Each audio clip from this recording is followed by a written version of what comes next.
Hi everyone, I'm here to do my monthly wrap-up for May 2012. All in all, I read 12 books this month. Actually, kind of a funny story. I was finishing a book and I'm like, okay, this is my 9th one. I need to make sure I read at least one more. This was earlier this week. But then I was looking at my list that I keep for myself of books that I read and I'm like, this looks like something's missing. I looked on my Goodreads and I found that I forgot to write down 2 of the books. So I was actually already at 11, not 9. And then I just read one more to make it an even number. I already reviewed half of these books, so 6. And I'm just going to give a really brief overview of what I thought on those, and then just slightly, I'll say just a little bit more for the other 6 that I did not review. Some of them were because I just didn't really I didn't have enough to say in a full review, but for a couple others, it was just I did not have any time to record. When I had free time, there was nowhere where I could record at home because of people around and all that kind of stuff or whatever. But just start with the books that I did review already. The first one is Under the Never Sky by Veronica Rossi. I really enjoyed this and I gave it a 4.5 out of 5. My only kind of negative about it was the romance. It started out on a good note that it was not going to be there was no insta-love. But then later on it was like, oh, we do love each other now, and then after that it was the usual rushed pace of the romance where everything is automatically love in the first book of YA books. And that made me rate it down just a half star. The next book is The Awakening by Kelley Armstrong. I really like this and I gave it a 4 out of 5. I feel like it would have been one of my favorite books if I had read it 10 to 15 years ago. And as it is now, it's just slightly too young for, I guess, the content for it to be a number 1 for me.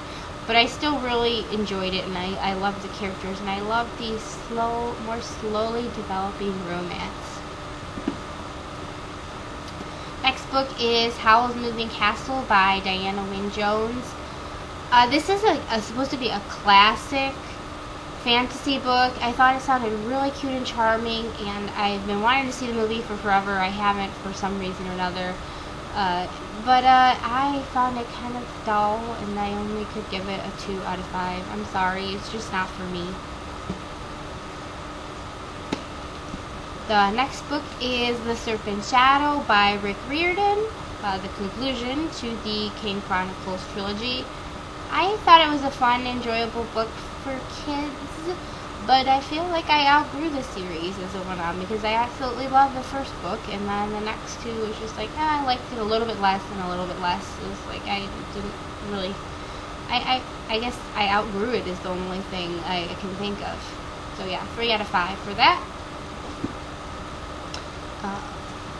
The next book that I reviewed was Insurgent by Veronica Roth, which I was a little bit hesitant about going into because I had read some mixed to lukewarm and to negative reviews, but I ended up absolutely loving it, and it was just I was on the edge of my seat the entire time I was reading it, to the point where at the end I could literally feel my body shaking with anticipation and nerves, and I loved it, and I gave it a 5 out of 5.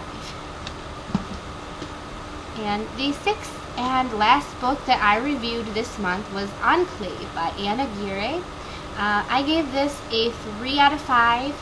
I really liked the concept at the beginning. I would have given it a 4, but a love triangle was introduced in the last third of the book, which I just thought was so gratuitous and pointless, and I am sick to death of love triangles, so it ended up getting a 3. Okay, now on to the books that I have not reviewed yet. The first one I'm going to do, because I don't actually have the book here, is The Help by Kathryn Stockett. This was a borrowed copy that my boyfriend was passing on from his mom to his cousin, and he hadn't seen her yet, so it was sitting around here. and I was really late to the bandwagon. I had already seen the movie months ago, and I'm like, you know, I just need to get around to finally reading this book. And what do you know? It was right there in front of me. I'm like, why don't I read it? And he has since gave it back to his cousin, so I don't have it here to show you.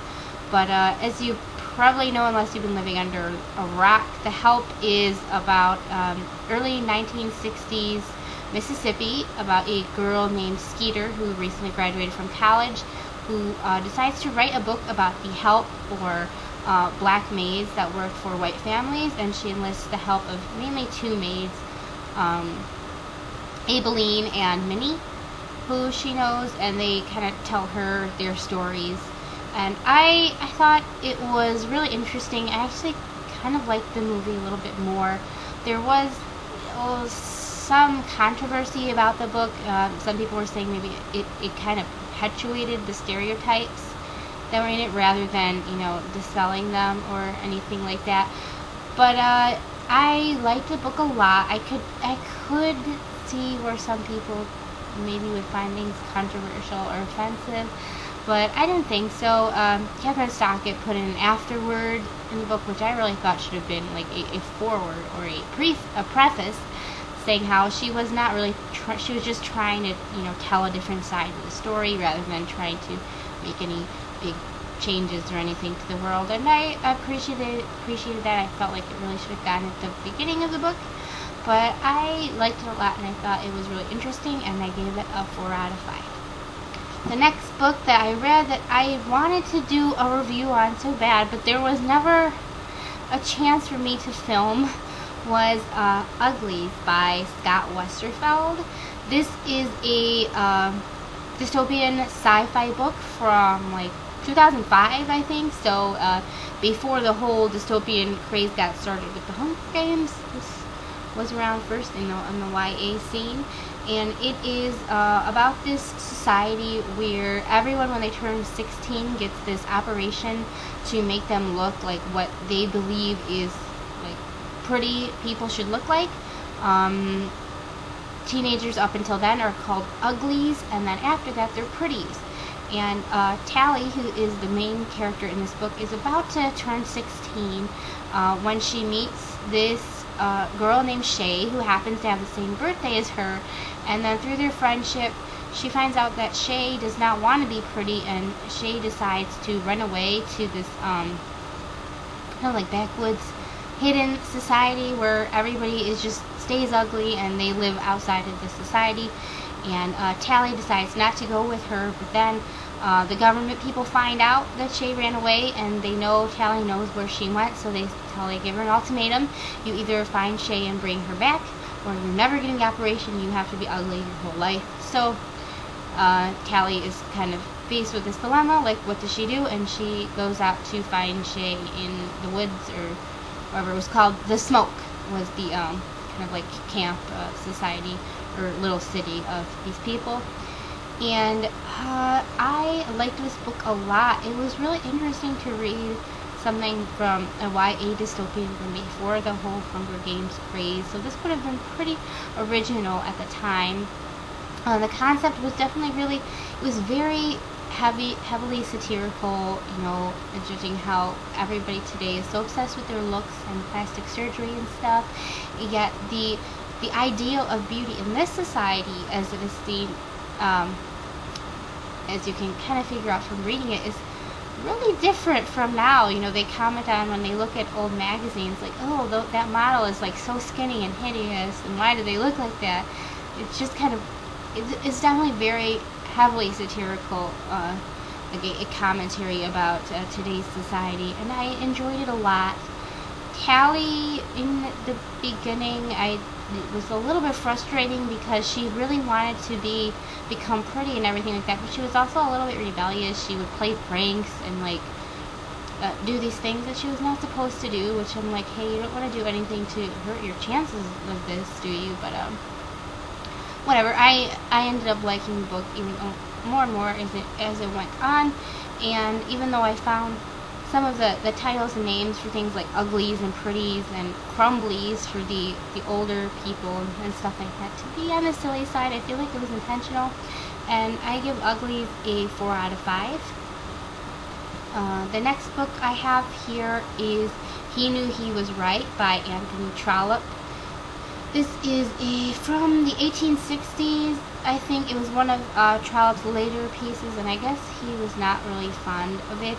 It is about a married man named Louis Trevelyan. He has a happy marriage with his wife Emily, and they have this young son. They've only been married a couple of years, when all of a sudden he becomes unhappy that his wife is becoming close with her godfather, this older man named Colonel Osborne, and he feels that they are not behaving properly, even though he doesn't suspect Emily of actually having an affair.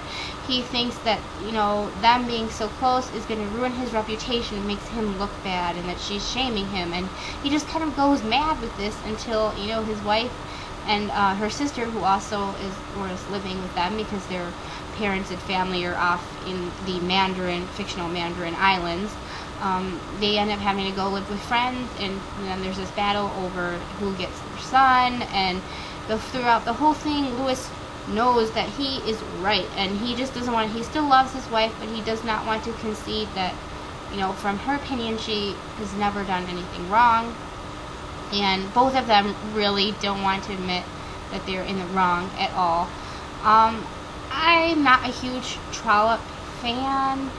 I've read, this is my 5th book by him that I've read, and it's going to be my last. I don't know, his writing, I find, is not the problem, but his stories, I don't really like any of the characters very much, and I didn't like Louis or, sadly, Emily in this.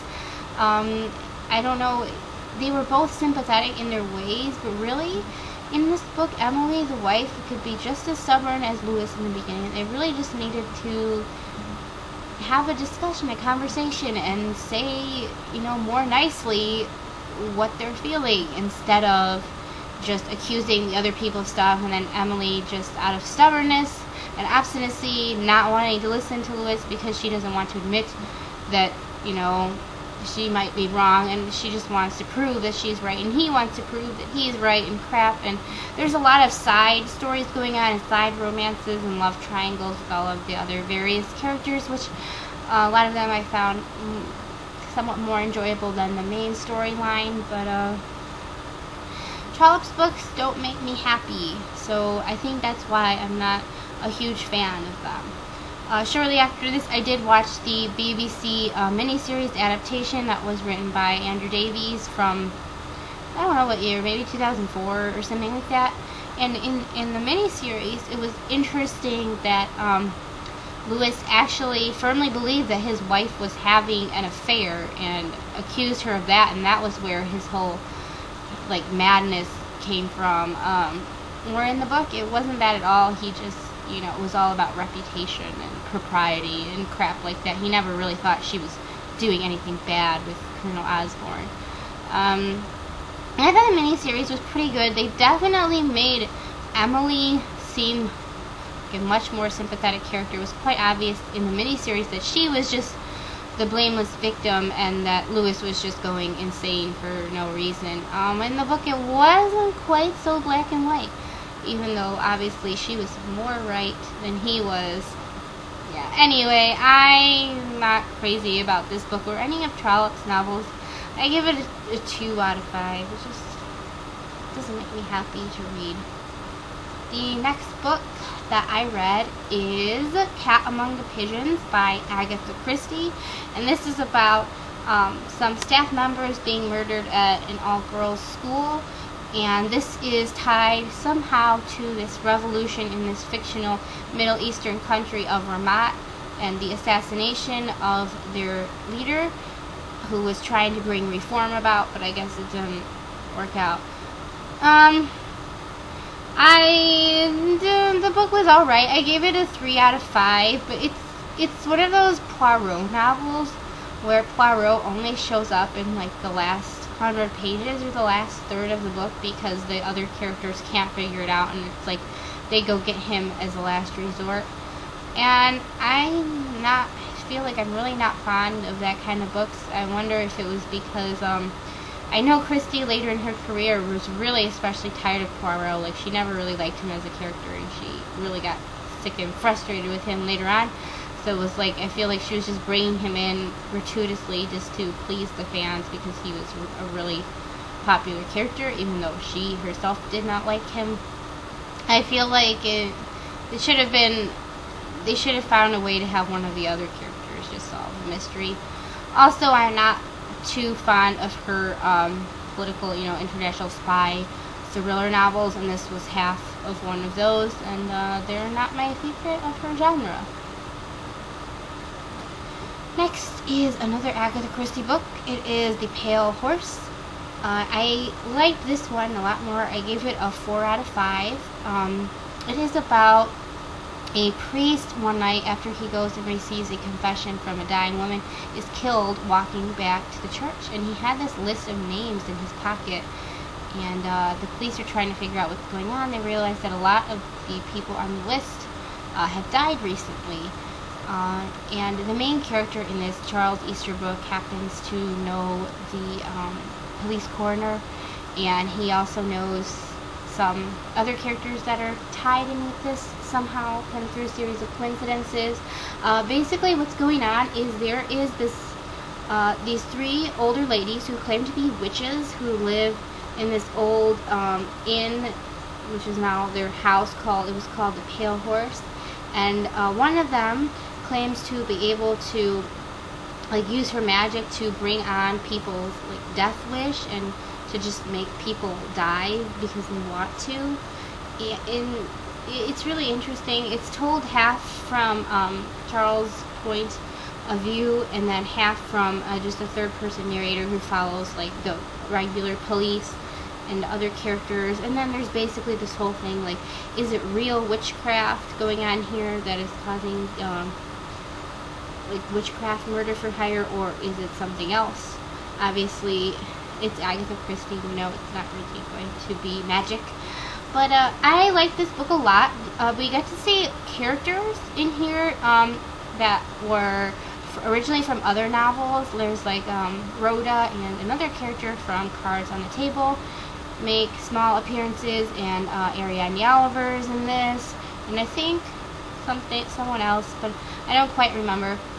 It was really fun to see all of them again, but I really didn't like how Charles Easterbrook did not actually solve the murder. The police did in this.